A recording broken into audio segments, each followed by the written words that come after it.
ബാപ്പയോടും ഉമ്മയോടും എത്ര മോശപ്പെട്ട സ്വഭാവക്കാരാണെങ്കിലും പിണങ്ങാൻ പാടില്ല.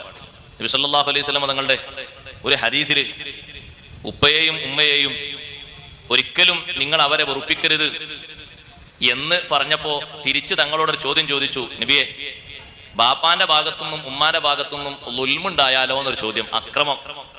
അപ്പൊ ഞങ്ങൾ 3 പ്രാവശ്യം ആവർത്തിച്ചു പറഞ്ഞു, വഇൻ ളലമാഹു വഇൻ ളലമാഹു വഇൻ ളലമാഹു.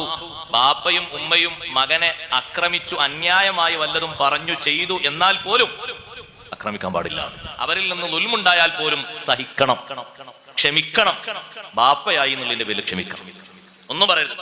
ബാപ്പ ഇപ്പൊ പറഞ്ഞത് സത്യത്തിൽ മോശമാണ്, വളരെ വൃത്തികെട്ട വാക്കാ പറഞ്ഞത്, പക്ഷെ തിരിച്ചു പറയാൻ പറ്റൂല. എന്തേ? ബാപ്പ. ഉമ്മ പറഞ്ഞത് സത്യത്തിൽ മോശപ്പെട്ട വാക്കാ ഉമ്മ പറഞ്ഞു, തിരിച്ചതേ നാണയത്തിൽ ഇല്ല, അതിലും താഴെ ഇല്ല, നല്ലത് എന്തെങ്കിലും തിരിച്ചു പറയാം, അത്രേ പറ്റുള്ളൂ.